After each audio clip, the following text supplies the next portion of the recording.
Hello parents, welcome my channel parents help. My dear parents, आप सभी को प्यार भरा नमस्कार, जय श्री कृष्ण, राधे राधे। डियर पेरेंट्स, आज के इस वीडियो में हम कुछ टॉपिक डिस्कस करेंगे जिसमें कि मैं आज आपको बताऊंगी कि हम जब बच्चे की मालिश करते हैं तो मालिश करते समय हमें कुछ बातों का ध्यान रखना चाहिए और कुछ ऐसे मिस्टेक्स अवॉइड करनी चाहिए जो कि अगर आप मालिश करते समय उनको करते हो, फॉलो करते हो या आपसे होती हैं तो वो हमारे बच्चे के लिए बहुत ज़्यादा नुकसानदायक होती है।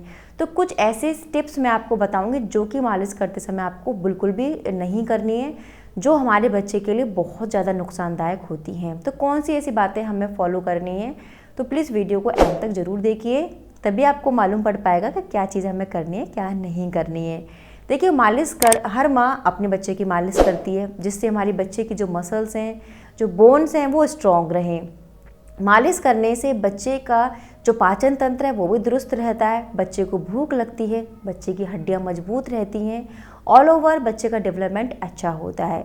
तो हर माँ को अपने बच्चे की मालिश करनी चाहिए। जब आपका बच्चा 2 मंथ या 3 मंथ का हो जाए, 2-3 मंथ का हो जाए, तब हमें हल्के हल्के हाथों से मालिश करना स्टार्ट कर देनी चाहिए। बच्चे के लिए मालिश उसके विकास के लिए, उसके मानसिक विकास और शारीरिक विकास के लिए बहुत अच्छी होती है।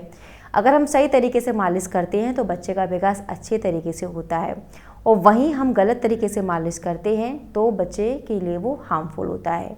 तो कुछ ऐसी बेसिक बातें आपको ध्यान रखनी है जो कि हमें मालिश करते समय बिल्कुल भी नहीं करनी।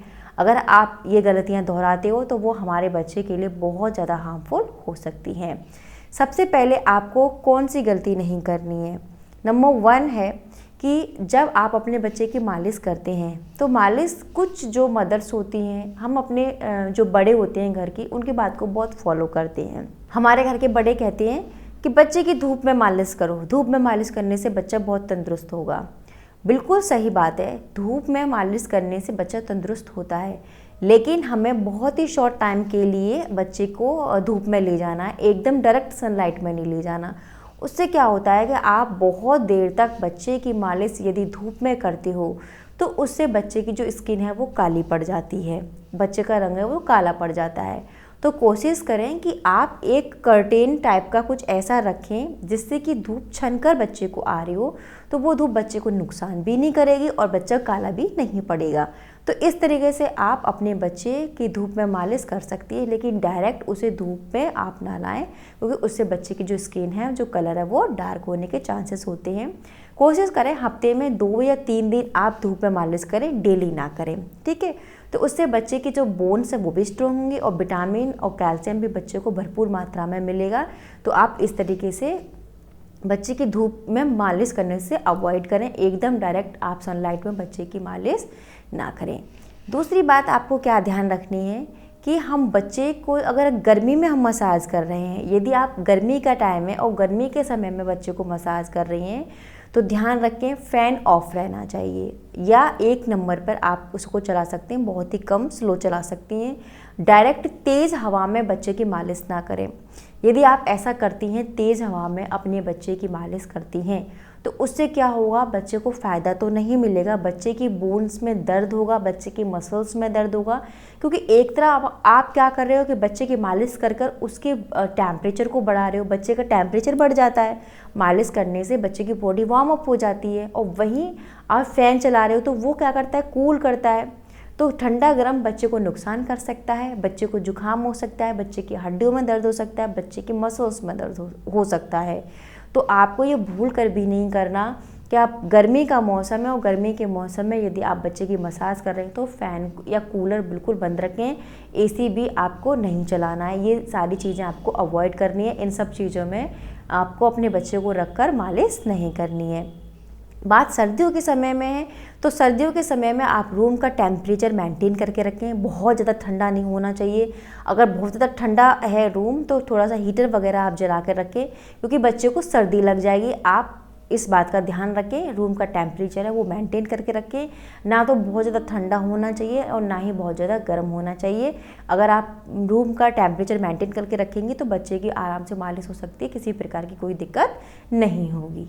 नेक्स्ट पॉइंट की बात करते हैं कि जब भी आप मालिश करते हो तो मालिश करने से पहले आप अपने बच्चे को कुछ भी खिलाएं पिलाएं नहीं। देखिए कुछ मदर क्या करती हैं कि बच्चे को पहले मालिश करने से पहले दूध पिला देती हैं या कुछ खिला पिला देती हैं, तो उससे क्या होता है बच्चे के पेट पर प्रेशर पड़ता है, तो प्रेशर से बच्चे को दिक्कत होती है। तो इसलिए जब भी आप मालिश करते हो तो मालिश करने से पहले बच्चे को दूध ना पिलाएं और बच्चे को कुछ खिलाए पिलाएं नहीं, जिससे कि प्रेशर पड़ेगा। प्रेशर पड़ने से बच्चे उल्टी कर सकता है और दिक्कत हो सकती है। अगर आपको पिलाना ही है तो अपनी ब्रेस्ट फीड हल्की फुल्की आप करा सकती है, लेकिन बहुत ज़्यादा आपको दूध अपने बच्चे को नहीं पिलाना, ये नुकसानदायक होता है। बच्चे को मालिश करने के बाद दूध पिलाना चाहिए। मालिश करने से पहले दूध या कुछ भी खिलाए नहीं, कुछ भी ना खिलाएं ना पिलाएं, वो नुकसानदायक होता है। तो इस बात का भी आपको बेहद ध्यान रखना है। इसके अलावा आपको क्या करना है कि जब भी आप मालिश स्टार्ट कर रहे हो तो मालिश स्टार्ट हमेशा पीठ से करनी चाहिए। तभी मैंने आपको भी इस पॉइंट में बोला था कि बच्चे को कुछ भी खिलाए पिलाए नहीं, क्योंकि हम बच्चे की जब पीठ के से मालिश करते हैं तो बच्चे के पेट पर प्रेशर पड़ता है और बच्चा जो खाया पिया होता है वो मुंह से निकाल देता है। तो इसलिए आप जब भी मालिश कर रहे हैं तो आप स्टार्ट करें पीठ से। पीठ के बल बच्चे की जो बैकबोन है वहाँ पर अच्छे से मसाज करें। तो पीठ के बल से आपको बच्चे की मसाज स्टार्ट करनी है।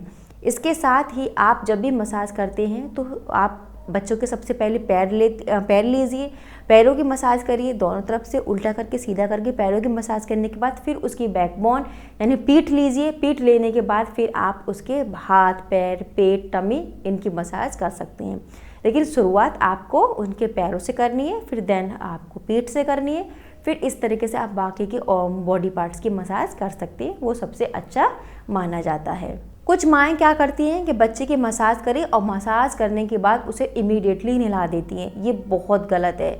एक तरफ तो आपने बच्चे की बॉडी का टेम्परेचर बढ़ा दिया, बच्चे को गर्माहट मिल गई, और दूसरी तरफ आप बच्चे को तुरंत नहला देती हैं, तो ये नुकसान करता है। आपको कम से कम बच्चे को 15-20 मिनट बाद नहलाना है।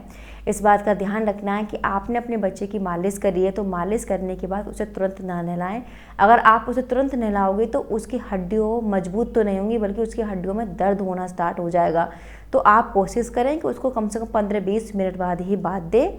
वो बच्चे के लिए सबसे सुरक्षित माना जाता है। कुछ माएँ क्या करती हैं कि बच्चे को मालिश से किसी भी टाइम कर देती है। उनका कोई टाइम फिक्स नहीं रहता, कभी दोपहर में कर दी, कभी सुबह कर दी, कभी मतलब किसी भी टाइम वो मालिश करती है। नहीं, बच्चे का एक जो बॉडी मसाज का टाइम फिक्स होना चाहिए, जो कि बच्चे के लिए हेल्दी रहता है, बच्चे की बॉडी के लिए, बच्चे के एनवायरनमेंट के लिए हर तरीके से हेल्दी रहता है। तो आप अगर सुबह के टाइम करते हैं तो सुबह के टाइम जब सनलाइट आ रही होती है मॉर्निंग की, उस टाइम करें, या फिर दोपहर के समय करें, लेकिन किसी भी टाइम आप अपने बच्चे की मसाज करने से उसको अवॉइड करें। आपको किसी भी टाइम अपने बच्चे की मसाज नहीं करनी है, जो कि बिल्कुल अनहेल्दी है बच्चे के विकास के लिए हर तरीके से। तो इस बात का आपको ध्यान रखना है। एक टाइम आप फिक्स कर लें, उसी टाइम पर आप अपने बच्चे की मसाज करें। किसी भी टाइम आप अपने बच्चे की मसाज ना करें, अवॉइड करें। सबसे एंड में मैं आपको ये बताना चाहूँगी कि जब भी आप बच्चे की मालिश करें तो बहुत रगड़े नहीं। देखिए, मालिश करना बच्चे को रगड़ना नहीं होता। आप अपने जो उंगलियां होती हैं, अपने जो फिंगर पोर्स होती है, उनसे बच्चे के ऐसे से मसाज करें, ठीक है। उनसे माइल्ड मसाज ले तो बच्चा बहुत कंफर्टेबल होता है और बच्चे को बहुत अच्छा भी लगता है। रगड़ना, मालिश करना नहीं होता। इससे बच्चे को इरिटेशन हो सकती है, बच्चे की स्किन पर रैशेस आ सकते हैं और बच्चे को स्किन से रिलेटेड प्रॉब्लम हो सकती है। तो आप हल्के हल्के हाथों से मसाज करें, जिससे आपकी मसाज को बच्चा एंजॉय करे। और वो कुछ बच्चे बहुत रोते हैं, वो इसलिए रोते हैं क्योंकि हम उनको रगड़ देते हैं। मसाज करना एक रगड़ना नहीं होता, मसाज करना बच्चे की बॉडी को नरिश करना होता है, जिससे बच्चा उसको एंजॉय करे और बच्चे की बॉडी को उसका लाभ भी मिले, उसकी बोन्स मजबूत हो, उसकी मसल्स मजबूत हो। तो आपको बच्चे को रगड़ना नहीं है, इस बात का भी आपको ध्यान रखना है। बच्चे की मालिश उसी जगह करें जहाँ का तापमान अच्छा हो, बहुत ज़्यादा ठंडा ना हो, बहुत ज़्यादा गर्म ना हो। जैसा कि मैंने बताया, तापमान का ध्यान आपको रखना है। बहुत ज़्यादा गर्म में बच्चे को पसीना आएगा और ऐसे में मालिश करना ठीक नहीं है। और बहुत ज़्यादा ठंडी जगह पे आप करोगे तो बच्चे को सर्दी लग सकती है, सर्दी खांसी जुकाम हो सकता है मालिश करने से। तो आपको तापमान का ध्यान रखना है, टेम्परेचर को मेंटेन करके रखना है जिस भी जगह आप बच्चे की मालिश कर रहे हैं। तो डियर पेरेंट्स, ये कुछ मैंने आपको पॉइंट्स बताए जो कि हमें मालिश करते समय विशेष तौर पर ध्यान देने चाहिए, जो कि हम अक्सर गलतियां करते हैं। बच्चे को मालिश करने के बाद तुरंत नहलाएं नहीं, फ़ैन का ध्यान रखें, रूम के टेम्परेचर का ध्यान रखें, एकदम बच्चे का पेट भरकर बच्चे की मालिश ना करें, जैसा कि मैंने आपको बताया है। तो डियर पेरेंट्स, डियर मम्मीज़, यदि आप अपने बच्चे की मालिश करती हैं तो प्लीज़ इन बातों को ध्यान में रखकर ही आप अपने बच्चे की मालिश करिए, जिससे कि बच्चा मालिश को एंजॉय कर पाए। तो डियर पेरेंट्स, डियर मम्मीज़, आपको ये वीडियो कैसी लगी? यदि आपको ये वीडियो अच्छी लगी हो तो प्लीज़ चैनल को सब्सक्राइब जरूर कर लें और कमेंट बॉक्स में अपने प्यारे प्यारे कमेंट जरूर करके भेजें। मैं इसी तरह से इन्फॉर्मेटिव वीडियोस आपके लिए लेकर आती रहूँगी। मैं नेक्स्ट वीडियो में मिलती हूँ नेक्स्ट टॉपिक के साथ। तब तक के लिए नमस्कार।